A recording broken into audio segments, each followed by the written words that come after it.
Most of us struggle to stay focused for even an hour. Meanwhile, Korean students and workers seem to lock in for long stretches like it's nothing. It's not genetics, and it's not some extreme grind mentality either. It's a set of small, simple habits that quietly train the brain to stay disciplined without forcing it. Today, we're breaking down 9 Korean habits that shape strong study and work discipline, and the psychology behind why they work. These aren't motivational slogans, they're practical behaviors you can actually use starting today. So let's jump straight into habit number 1. Bonsik start means small portions starting ritual. One of the quietest secrets behind Korean discipline is something called bonsik, which literally means small portion. But here, it refers to the habit of starting tasks in very small, very low-pressure chunks. When you look at Korean students, they rarely begin their study sessions with something mentally heavy. They start tiny, straightening the desk, opening the notebook, rewriting just one sentence from yesterday, reading a single line to warm up. These tiny micro starts reduce cognitive friction, the mental resistance that makes tasks feel heavier than they actually are. In psychology, this taps into something called activation energy, the minimum effort needed to get the brain moving. Once the brain moves, momentum naturally grows. In the US, we tend to wait for motivation to magically appear, but Korean discipline relies on something else. Start small, feel a small win, momentum builds, motivation shows up later. This is why just start actually works, but only if the start is ridiculously small. Bonsik start trains your brain to stop overthinking and simply begin. 2. Hanban rule means do it in one go. The next mindset is incredibly Korean. Hanban. It means once or do it in one go. It doesn't mean rush or perfection. It simply means if you're already doing something, finish the logical part of it. Instead of leaving tasks half open and returning later, Korean students try to complete small sections in one shot. One page, one practice question, one reading section, one piece of homework. These habits reduce something called task switching cost, the mental energy lost when your brain jumps back and forth between unfinished tasks.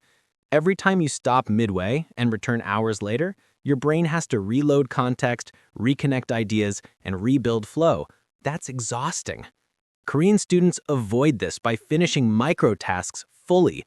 This builds completion bias, which is the brain's reward system for finishing things. Every finish gives a dopamine hit, not because the task was fun, but because the brain loves closure. Hanban rule makes discipline feel cleaner, lighter, and less chaotic. 3. Gongbu Gongan, dedicated study space. If there's one thing Korea does better than almost anywhere else in the world, it's designing focus environments. The Korean study cafe culture exists for one reason. Environment influences behavior. Neuroscience calls this context-dependent memory. Your brain associates a physical space with a mental state. Your bed tells the brain rest. Your couch says relax. Your desk says scroll your phone while pretending to work. But a consistent study space tells your brain this is where focus happens. Korean students rarely study in random places. They build or choose a dedicated environment. A small corner desk, a study cafe, a quiet library seat, even a structured home setup. Consistency is more important than aesthetics.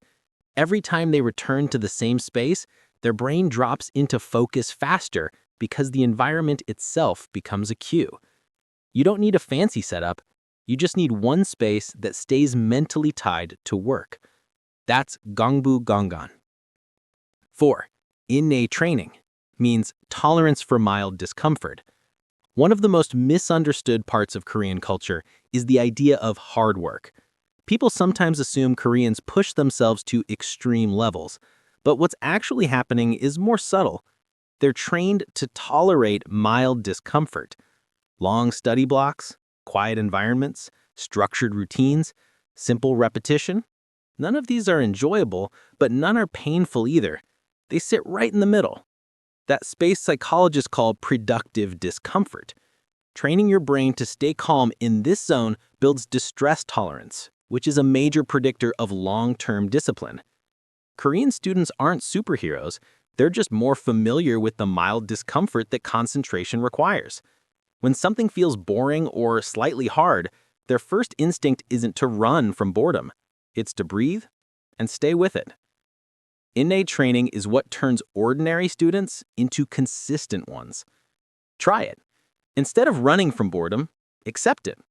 Let it be part of the work. Your brain will adjust faster than you think. 5. Gongek tracking means visible progress logging. If you've ever watched Korean study vlogs, you'll notice how much they love planners, checklists, highlighted notes, study apps, hour logs, daily goals. This isn't about aesthetics, it's psychology. The brain gets dopamine not only when you succeed, but when you see progress. This is why checking a box or logging a completed hour feels weirdly satisfying. Visible progress creates a feedback loop. Progress to dopamine to motivation to more progress. In US productivity culture, people often rely on feeling motivated first. Korean students create motivation through evidence. Tracking doesn't make you disciplined. It makes discipline rewarding. And the more rewards your brain gets, the more it wants to continue. 6. Gongdong focus means collective accountability. One thing that truly sets Korea apart is their use of group environments to boost personal discipline. Whether it's real-life study cafes or online study with me live streams, Koreans use social presence to improve focus. This taps into a psychological effect called social facilitation. We naturally perform better when we believe others can observe us. Even silent presence increases effort. That's why Korea has entire businesses built around quiet, shared study spaces. Discipline becomes a shared energy. If you can't find a study cafe, sit in a public library or join an online co-working session. Your brain will match the room. That's Gongdung focus. 7. Joseon identity loop means identity-based discipline. Here's one of the deepest psychological secrets behind Korean consistency. Koreans often attach discipline to identity, not tasks. In English, someone might say, "I'm trying to study more." In Korean, it's more like, "I am a student who studies consistently," or "I am someone who shows up every day." Identity shapes behavior far more than motivation ever will. Psychologists call this an identity loop. Your identity guides your actions, reinforces your identity. If you see yourself as someone who is consistent, your brain tries to stay consistent. If you see yourself as a person with strong habits, you build strong habits. Korean culture reinforces collective identity early. Students see themselves as students. Workers see themselves as reliable contributors. This shapes how they behave daily. To apply this, shift your self-talk from actions to identity. Not, "I need to focus," but "I'm someone who finishes what I start." Identity creates expectation, and expectation creates discipline. 8.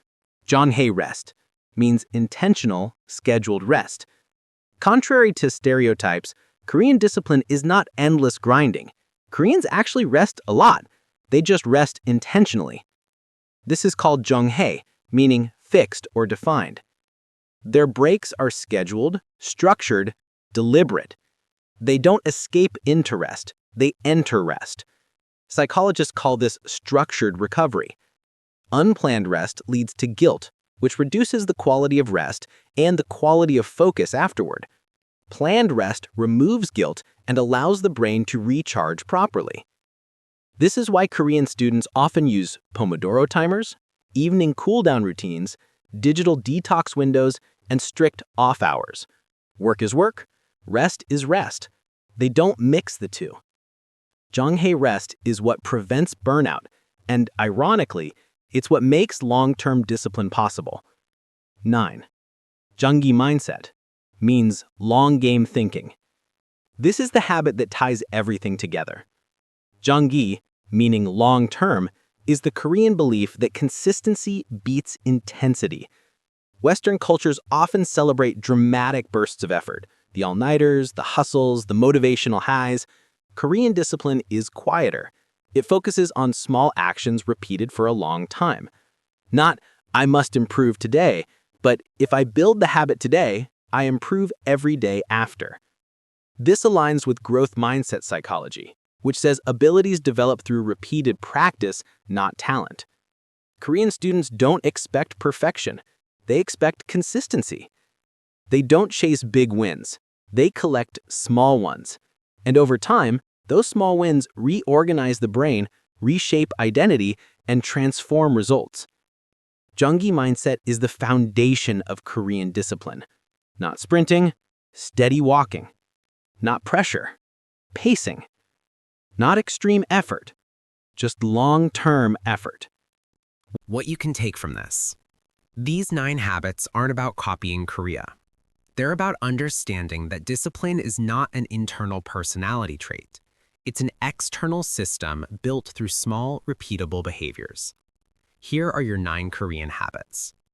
If you apply even 2 or 3 of these, your discipline will change. Not because you become someone else, but because your environment, identity, and habits begin working with your brain instead of against it. You don't need Korean culture to use these habits, but once you understand the psychology behind them, you'll see discipline in a completely different way. If you want more videos that dive into the psychology behind different cultures and their habits, feel free to stick around. There's a lot more coming. Take care of yourself, stay consistent in your own way, and I'll see you in the next one.